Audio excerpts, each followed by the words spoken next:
Pasangan ini, untuk bersembunyi dari bom atom, mereka membangun tempat berlindung di bawah tanah. Rumah mereka di tanah meledak tepat setelah mereka berdua masuk. Tampaknya serangan bom nuklir benar-benar terjadi. Untuk menghindari radiasi nuklir, suaminya adalah seorang ilmuwan. Bawa semua orang ke ruang aman di mana dia sudah mengatur waktunya. Setelah 35 tahun, pintu baru bisa dibuka. Tetapi mereka tidak tahu bahwa ledakan itu bukan nuklir, tetapi kecelakaan pesawat. Istrinya sedang hamil. Setelah itu, dia memberi nama anaknya Adam. Jadi seperti ini Adam dilahirkan dan dibesarkan di area terlarang. Ada banyak utilitas di tempat penampungan ini.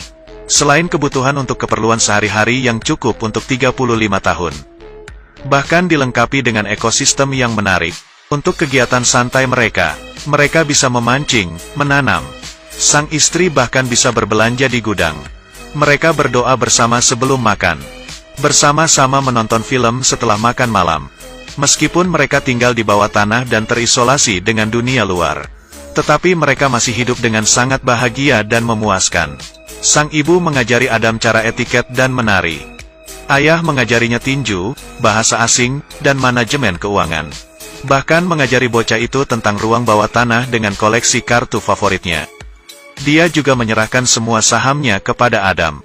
Waktu berlalu, di bawah pendidikan orang tua, Adam sekarang telah menjadi pria dewasa. Pintu tempat penampungan juga akan dibuka. Tepat di hari ulang tahunnya yang ke-35. Ibu membuat kue ulang tahun untuk Adam dengan sisa bahan. Mereka juga menyiapkan hadiah untuknya. Ayah memberinya sepasang ski air buatan sendiri. Ibu memberinya jaket kulit rajutan sendiri. Adam menutup matanya dan mengucapkan doa untuk ulang tahunnya. Dia berharap bisa menemukan seorang istri. Hari untuk membuka pintu penampungan akhirnya tiba. Mereka semua sangat gembira, menunggu momen untuk melihat matahari lagi. Setelah membuka pintu, Bapak keluar untuk mengecek dulu. Dia memakai baju terusan pelindung untuk pergi keluar dan menyelidiki. Seperti inilah rumahnya. Itu telah berubah menjadi bar yang dihancurkan untuk waktu yang lama. Melihat ayah berjalan keluar dari tanah dalam kabut. Pemilik bar mengira dia adalah dewa yang turun ke bumi. Dia pingsan. Setelah 35 tahun. Lingkungan mewah sebelumnya telah menjadi bobrok sekarang. Ayah membersihkan beberapa sampah di jalan. Kemudian dia dikejutkan oleh seorang gay yang mengenakan pakaian wanita. Dia segera lari kembali ke tempat penampungan. Memberitahu istri dan Adam tentang situasi mengerikan di luar. Dan menyuruh mereka untuk tidak keluar. Tapi sang ibu sudah muak dengan kehidupan seperti ini.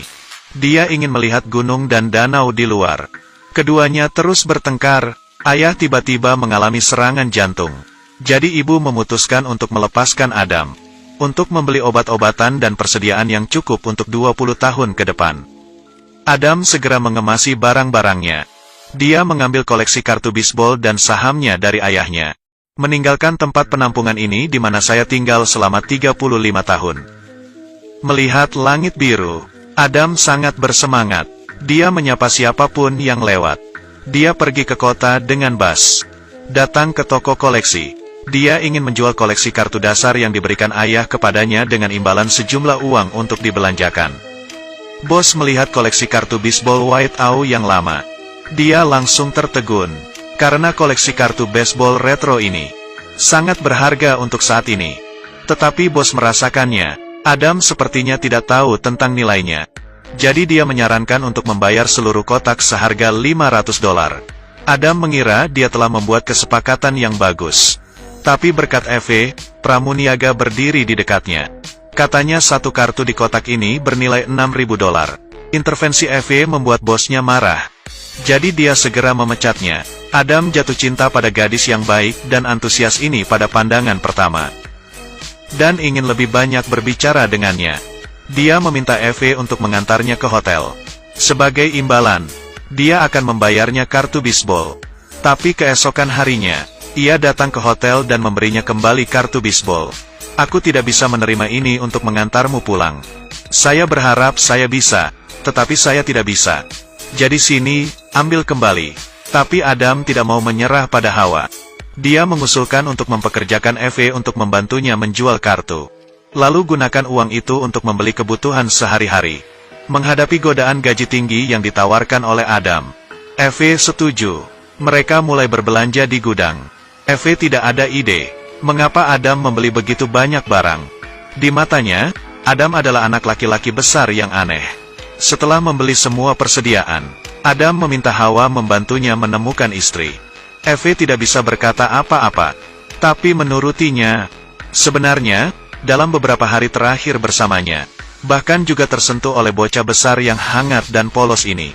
Adam penasaran tentang apapun. Dia meluncur dengan bebas, menyelam sendiri di laut dengan kegembiraan.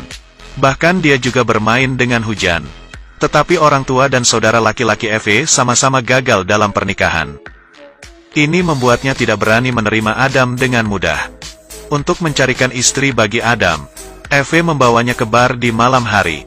Tapi saat melihatnya bersama wanita lain, mengobrol, tertawa dan menari, bahkan secara tidak sadar merasa cemburu dan tidak nyaman. Ketika dia kembali ke rumah, temannya mengatakan Adam akan pergi dengan seorang wanita. Dia mencoba untuk berpura-pura tidak peduli, tapi tetaplah mencemaskan dan pergi mencari Adam. Tapi dia tidak menyangka Adam tiba-tiba muncul di belakangnya. Dia bahkan membuatnya takut untuk berguling. Setelah masuk ke dalam, Adam dengan hati-hati membersihkan luka untuk Eve. Dia dengan sepenuh hati mengakui perasaannya padanya. Setelah malam itu, Eve memahami pikirannya sendiri, dan akhirnya menerimanya. Tetapi pada saat ini, Adam memberitahu Eve tentang keluarganya. Ketika bom atom meledak di Los Angeles pada tahun 1962, orang tua saya pergi ke tempat penampungan bawah tanah. Itu juga tempat saya lahir. Saya ingin membawamu ke sana. Pergi ke tempat penampungan bawah tanah. Setelah mendengar apa yang dikatakan Adam, hanya memiliki satu pikiran. Dia sudah gila. Jadi dia cepat dan mengucapkan selamat tinggal pada Adam. Keesokan harinya, Adam dan temannya pergi.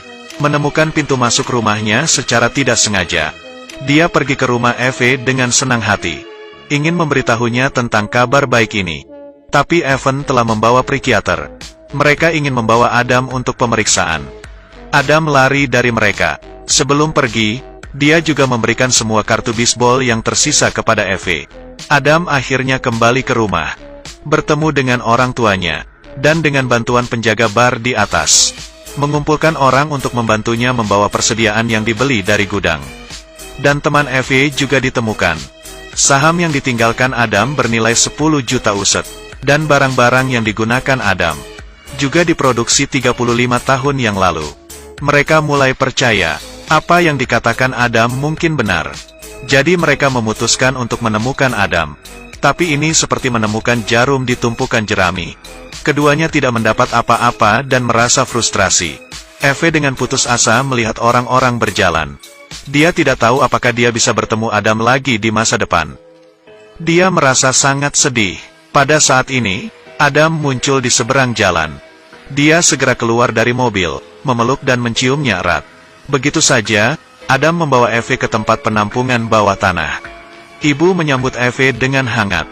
Ayah, di sisi lain, diam-diam mengajari Adam beberapa pengetahuan yang diperlukan, agar orang tua lebih beradaptasi dengan kehidupan luar.